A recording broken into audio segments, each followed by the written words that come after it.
Bonjour à tous et bienvenue chez Perspective Animée, ici San Juan Wolf avec une nouvelle vidéo. Aujourd'hui, je vous amène les histoires du Wolf. Il y a une espèce de gros effet visuel avec une explosion en arrière de moi. Un loup qui passe à toute vitesse. Là. Alors, j'utilise mon fruit du démon pour devenir vraiment énorme. Là, t'entends juste Barbe Noire en arrière. Hey, Shiryu, viens-t'en ici. Ah oui, Catalina Devon, viens-t'en aussi. On va tous s'asseoir, on va écouter le Wolf raconter une histoire.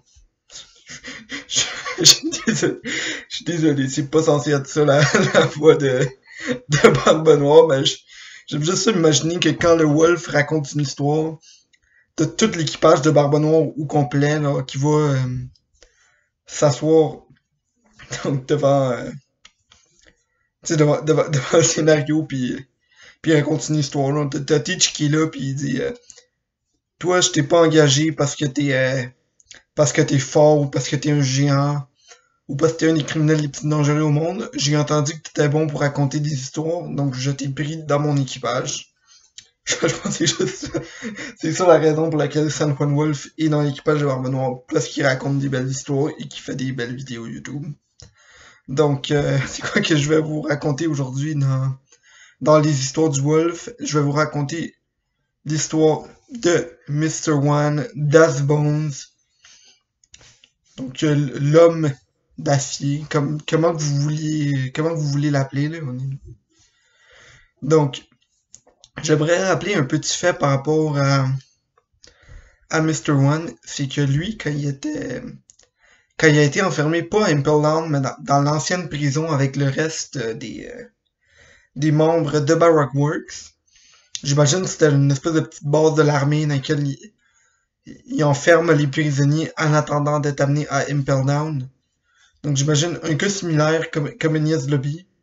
En tout cas, ils se font sauver donc par Miss Golden Week, qui prend la peine de tout libérer les membres de Baroque Works et elle prend aussi avec grâce à son pouvoir de couleur, elle va aller chercher donc dans je vous dirais les sentiments du monde pour aller savoir c'est quoi leur rêve caché. Et on a appris que le rêve de Mr. One, c'est d'être un super-héros. Donc c'est de même que je vais partir de l'histoire. Donc on se retrouve donc sur une une île sans nom, juste dans le Nouveau Monde, dans lequel t'as Crocodile et t'as Mr. One qui sont là, avec une couple d'autres gars forts. Une couple de gars qui se sont échappés d'Impel Down. Et là, Crocodile demande à Mr. One, puis tu veux-tu te joindre à mon équipage? Puis il est comme, tu sais, tout le temps que j'ai été dans ton équipage, j'y réfléchis. Et j'ai décidé que moi, je voulais être un super-héros. C'est ça mon rêve depuis que je suis tout petit, donc je vais aller...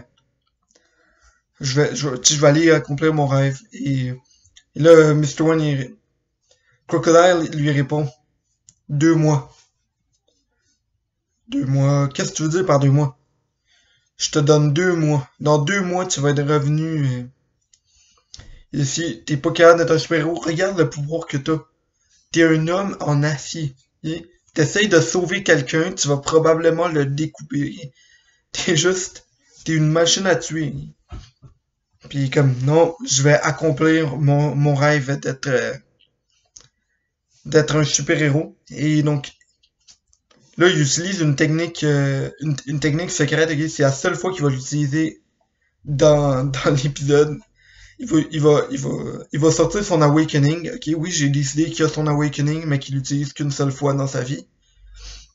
Et il va prendre une espèce de petite barque en bois.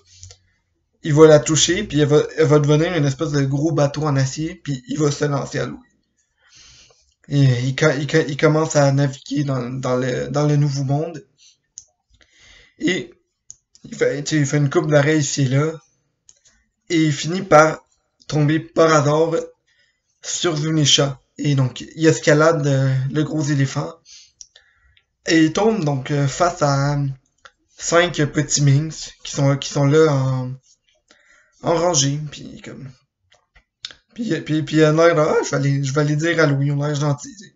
C'était Carrot puis ses amis, puis là tu vois juste genre Bibi qui sort de nulle part, puis puis il rentre en mode sous langue, puis il commence à courir après Carrot puis ses amis.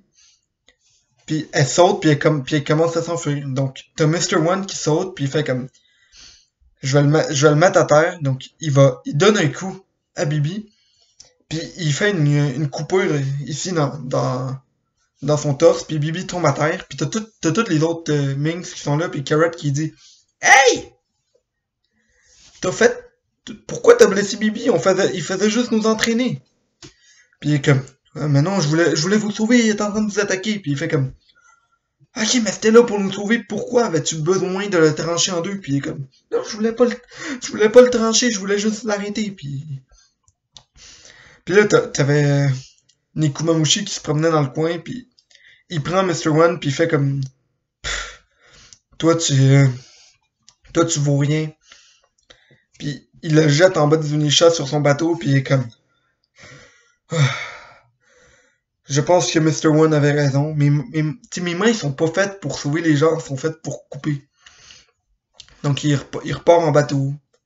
Il se rend, euh, il se rend à Dressrosa. Puis il est comme bon, ok. On s'entend, tout ça se passe donc dans le début du time skip, donc bien avant que les Mugiwara se lancent dans la quête du Nouveau Monde. Donc, il n'y a pas vraiment de. Genre, tout ce que les Mugiwara ont fait à date, c'est pas encore arrivé. Donc, ils arrivent là, puis ils voient une annonce, genre, nous cherchons des gladiateurs pour venir tuer des gens dans le Colisée. Donc, il est comme, ok, ouais. Il va vivre dans le Colisée. Il est enfermé là avec tout le reste, puis comme, ok, mais, j'ai pas le choix, là. Je sais que je suis pas capable d'être un héros. Et là, il devient facilement un des hommes les plus forts du Colisée, tu sais. Il utilise donc ses pouvoirs pour découper pas mal de monde. Puis là, Rebecca, il dit, mais pourquoi? Tu t'avais pas dit que tu voulais être un héros, puis il fait, genre, ouais, mais regarde. Là, il fait, ouais, mais tu sais, il doit y avoir des façons que tu peux contrôler ton pouvoir, puis tout ça, puis il est comme, non, regarde, puis il fait juste ça, puis il coupe une colonne en deux, puis il est comme, je sais pas qu'est-ce que je vais faire, donc. Là, il commence à s'entraîner avec Yusi, et il donne des coups à Yusi, puis il le coupe, puis Yusi a mal, là. Yusi, c'est l'espèce de, je sais pas comment appeler ça, un taureau, donc, je pense que c'était Killer Bull, son vrai nom, ou quelque chose comme ça, là. Ou Bullfighter. En, en tout cas, là, une espèce de taureau que Luffy montait dessus durant l'arme de Dressrosa, puis il s'entraîne avec, puis comme, tu vois, peu importe ce que je fais, je finis par le couper, puis là, il y a une espèce de petite... il commence à penser, genre, qu'est-ce que je peux faire? Genre, je veux être un héros, mais tout ce que je fais, c'est faire du mal aux gens. Puis comme... Puis là, il se rappelle donc de Zoro, qui dit... qui dit... qui raconte dans l'histoire donc d'écouter la voix de toutes les choses et comment il pourrait couper l'acier comme de rien n'était, mais il serait capable d'éviter de couper une feuille en papier. Puis il fait comme, man, j'aimerais ça apprendre cette technique.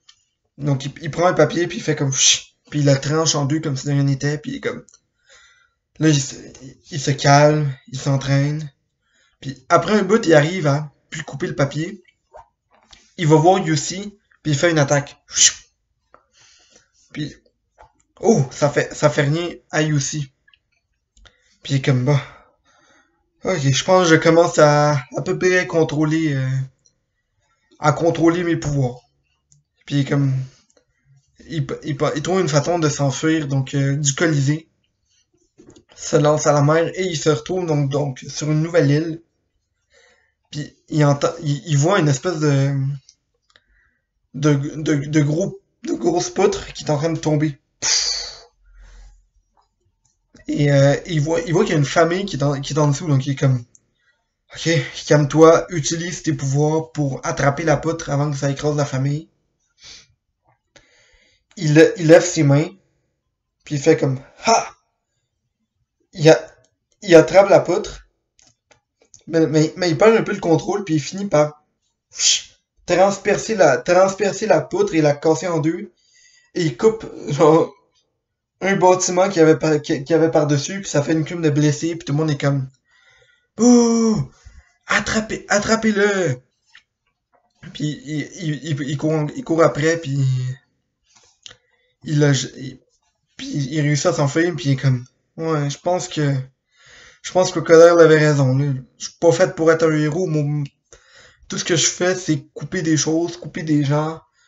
J'étais un homme d'acier, puis il fait comme, non, faut que je m'entraîne ici, si mon rêve, je vais être un héros. Là, tu sais, il frappe une autre, il commence à frapper des arbres, puis peu importe comment il les frappe, il réussit quand même toujours à faire au moins une petite coupe. Puis comme non. Puis là, il s'entraîne. Tout ce temps-là, il est dans la forêt. Puis à un moment donné, il est comme, ok, je pense que je suis prêt pour être un super-héros. Le gars, pendant une de ses arrêts, il a rencontré Bartholoméo. Puis tu sais, Bartholoméo, il y a une espèce de... Il y a une petite boutique en dedans de son bateau qui vend des objets de collection des Straw Hats. Et il dit, tiens, puis il a acheté donc un masque de Soji King. Donc Mr. One, il met son masque. Il est encore habillé dans ses vêtements d'Imperland. Pourquoi? Parce que ça il tentait de s'habiller de même. Donc il a habillé en gars qui vient de s'échapper de prison. Avec un masque de Soji King. Puis il retourne dans la ville, puis il voit une madame se faire voler. Ok? Puis, puis le voleur il part à courir. Mr. One y arrive, puis il prend le voleur, puis il le met à terre. Pah! Puis il fait comme... Puis là, la madame s'approche, puis il fait... Ah, oh, merci de m'avoir sauvé, vous êtes mon héros. Puis il est comme... Non, madame, j'ai sûrement tué cette personne, puis il fait comme... Puis là, il regarde à terre, puis le gars qui est à terre, il n'a aucune coupure, puis il fait comme... Mon Dieu. Je contrôle mes pouvoirs, je suis capable de contenir ma force, puis pas juste trancher des gens. Puis là la madame, elle fait comme... Je suis la reine de cette île, je suis la reine de ce pays. Tu es mon héros. C'est quoi ton nom? Puis lui il arrive, puis il regarde, puis il fait comme...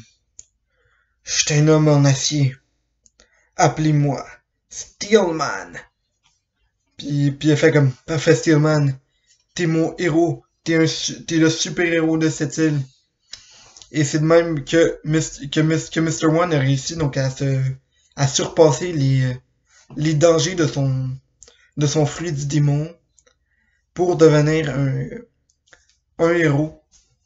Donc il a accompli son rêve de devenir super-héros et maintenant il habite donc dans cette île. Il porte encore son masque de Soji King. Donc c'était pas mal ça l'histoire de Mr. One. Donc, puis là, tu vois juste genre, tout l'équipage de Barbe Noire qui font comme ouais, belle histoire. Yeah, ouais.